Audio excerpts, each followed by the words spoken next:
What's up guys, my name is Ron from Comics and Stuff, and for today's episode we are going over the new Spider-Man 2099 figure from the new Spider-Man Across the Spider-verse Part 1 movie, which I've heard many good things about.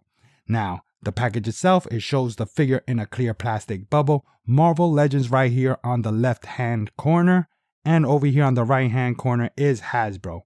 On the side is Miles Morales, Spider-Gwen, and Spider-Man 2099, done in pretty much the same artwork of the movie. At the back and the bottom is legalities, barcode, Hasbro, Marvel, nice product shot of the Spider-Man 2099 figure right there, as well as other figures in the wave. Marvel Legends series up there. Now that we went through the package and everything like that, let's open it up and check out the figure. And here we have Spider-Man 2099 outside of his package in all of his glory, alongside his groundbreaking accessories. Now, before we get into them, we're going to head into his height real quick, guys. And he's a bit on the tall side. I mean, he stands just underneath 7 inches. If you guys want a quick comparison, I do got Havoc right here. So yeah, he's a bit taller, but it's not too distracting because of his slender frame. Now, let's get into these accessories because I was being a bit sarcastic, guys. I mean, this is bare bones. This is just a pair of open hands. And although they do appear new, I mean, there's some sculpt and the paint is nicely applied on them. So it does meant to be like it was meant for him. Come on, man. Come on. It's a pair of open hands. I would have wanted at least some kind of webs or something, maybe an alternate head. Maybe I'm just asking for too much, but maybe this Spider-Man himself is the best Spider-Man of all time and he just doesn't need it. So let's get into it real quick. Now, the logo is sculpted. So I do like that. And there is some sculpt of wires or nanotech going around the red parts. The paint is nicely applied in all of the parts. So I do give them that. There is some nice sculpt also right here on the shins. Nice sculpt right there on the back. And again, nicely painted. Everything seems to be painted pretty much cleanly. There is some sculpt right here on these things that are connected to his forearms. Some sculpt right there. All the blue though is plain. So there's that. You know, it's not too bad. I mean, it's meant to look like what he looks like in the cartoon movie. And those skinny legs do make it a bit hard for him to stand up. But I'm not too bad with the aesthetic at all. I am mad about this, guys. I mean, this overall has a nice sculpt. So I do like it. It doesn't look too bad. And it's clear, but the gradient, the way it blends from that red to that clear, that does not look good at all. That looks like somebody just spray painted that on. And there's no kind of blending into it. I mean, it doesn't look too bad in the front, you know? But from the back, it's pretty dang noticeable.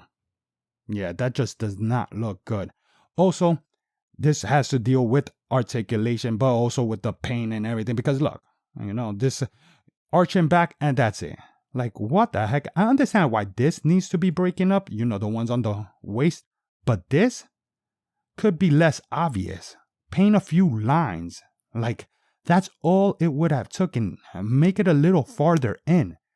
Basically, you could only keep him in neutral pose. Of course, you could bend him forward and that won't be a problem. But bending him backwards like that is a no-go. So I'm disappointed on that. Big time. But other than that, everything else I guess is okay. The hinges are a bit mismatched from the red, but that's a nitpick, guys, to tell you the truth. Let's just head into the articulation because the articulation could be outstanding. He does have a double ball joint right there, a double ball peg. So let me just take off his head real quick so that I could just show you guys. So it does afford him some movement. Let's put it back on.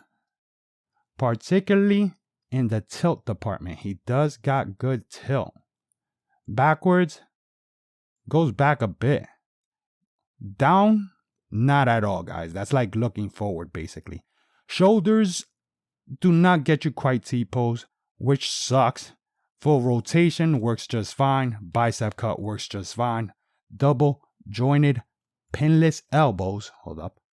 Mine's is a bit stuck. But yeah. That gets you okay.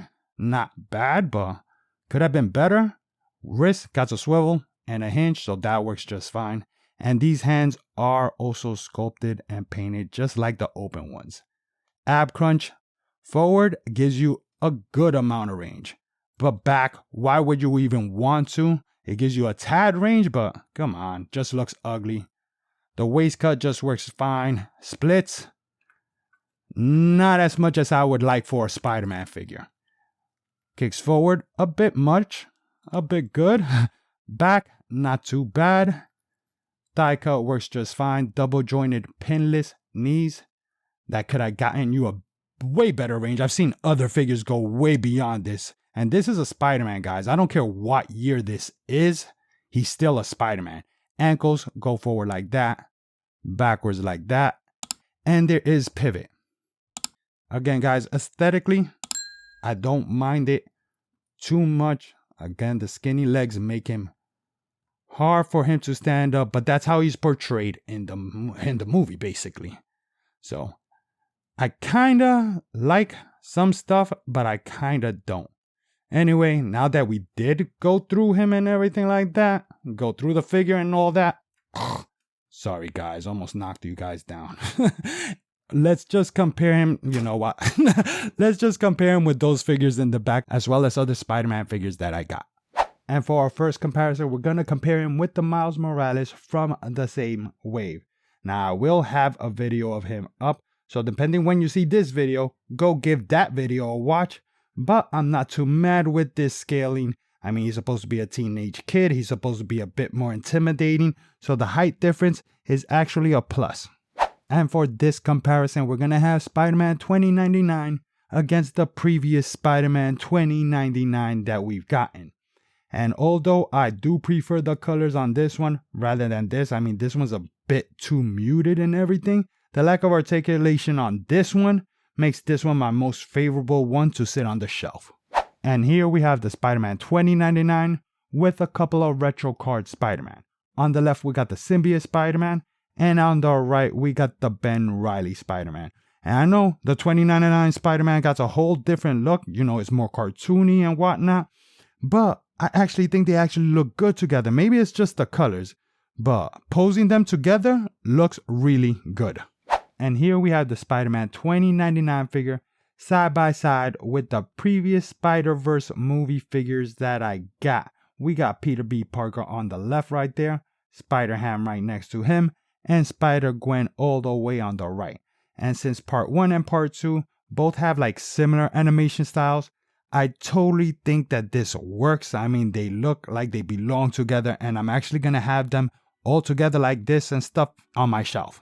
So in conclusion, although there's good things with the Spider-Man 2099, it doesn't outweigh the bad. I mean, personally, I think this is the worst articulated Spider-Man that I've held in quite some time, and that's saying a lot.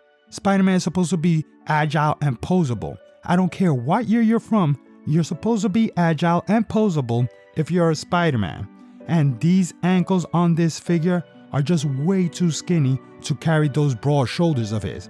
And speaking of those broad shoulders, they could have benefited with some extra range. I don't know, maybe throw some butterfly joints.